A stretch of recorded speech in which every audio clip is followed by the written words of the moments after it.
Hey everybody! Today I would be discussing about a poem named Sonnet 18. It has been written by one of the most eminent writers, William Shakespeare. In order to understand this poem, let's basically discuss first of all what sonnet is. It is derived from the Italian word sonetto, which means a sound or a song. It is a poem of 14 lines. It has an intricate, means little bit complicated rhyming scheme. It is divided into two kinds.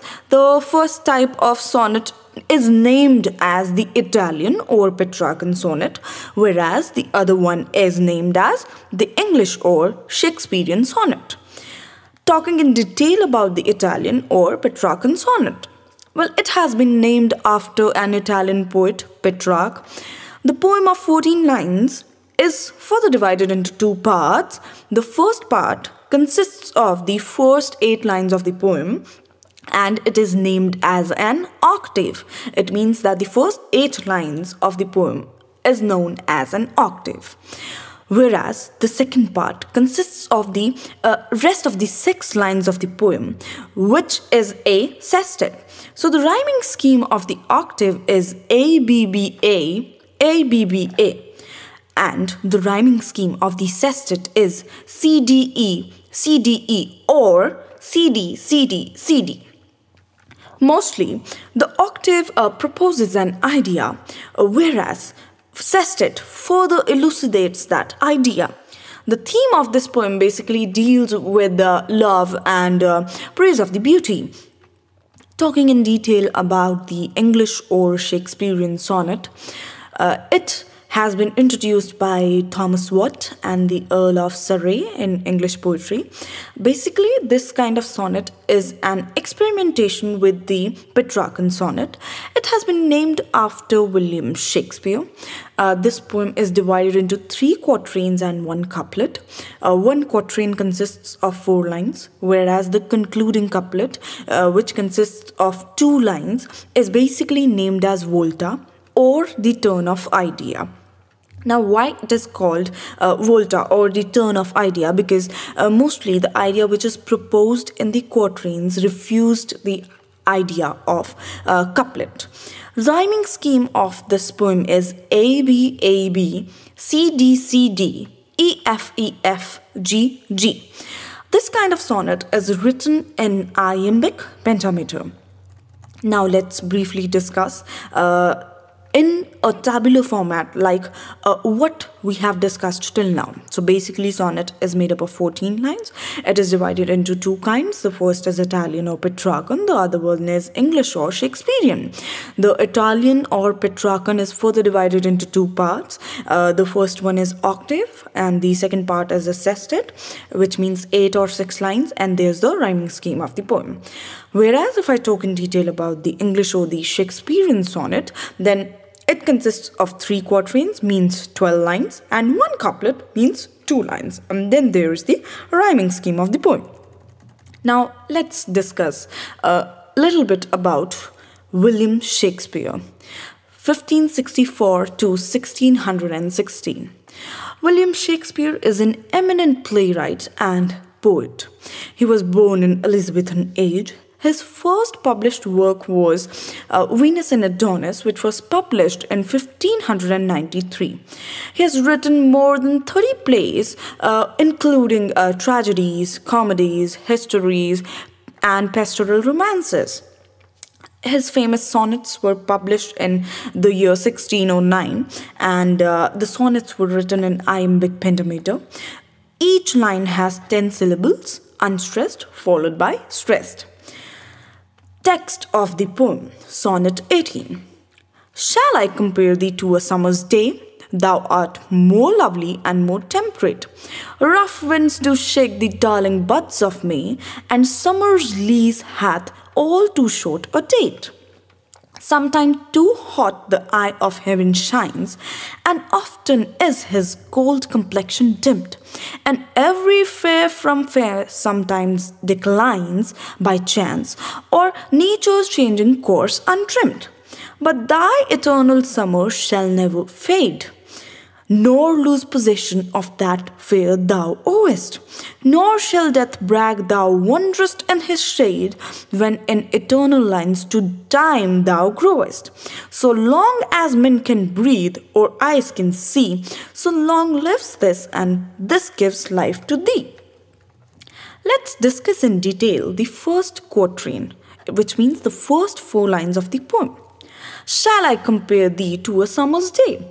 Well, the opening line of the poem raises a question where the poet is making a comparison, where he is saying that shall he consider his friend to a summer's day?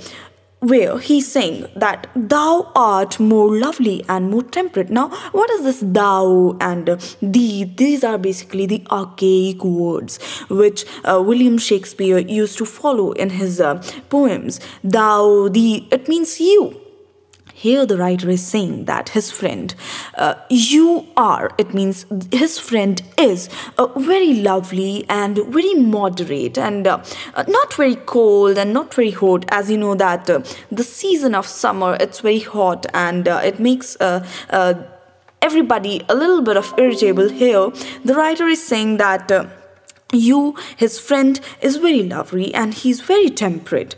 Rough winds do shake the darling buds of May, and summer's lease hath all too short a date. Here, the writer is bringing an image in front of us where we think about the season of May, where he's explaining a little bit about the summer season, that how rough winds shake the branches of the trees. And in the last line of this first quatrain, the writer is discussing that if we are talking about a season, then it has a fixed time period, because it is saying that it hath all too short a date. Here he's talking about a fixed time period, that summer, it comes for a very limited period of time. Let's discuss quatrain 2 in detail. Sometime too hot the eye of heaven shines, and often is his gold complexion dimmed. Now, what is this heaven shines here? The writer is referring to sun. Here the writer is explaining us that sometimes sun becomes so shiny that we cannot see it. And often is his gold complexion dimmed, and at the very same time when it is covered with some kind of clouds, then the brightness of those rays, it becomes dim.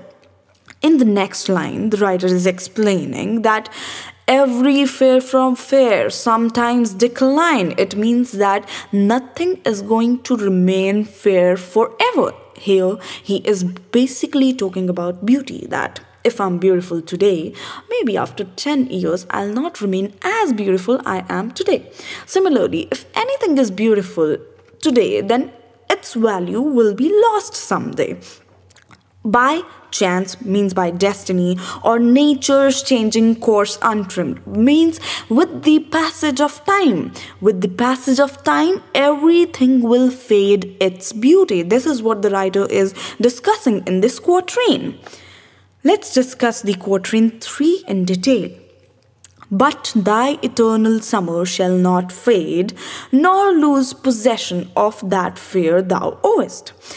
Nor shall death brag thou wanderest in his shade, when in eternal lines to time thou growest. Here, the writer is basically bringing the concept of eternity.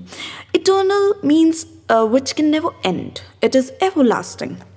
Now, but thy eternal summer. Here, summer means the beauty of his friend. Here, the writer is saying that the beauty of his friend will never shade. He will never lose the possession of the beauty that he owns, and even the death cannot do something with the beauty. Why? Because the lines, eternal lines. What do you mean by eternal lines? Eternal lines here means the poem.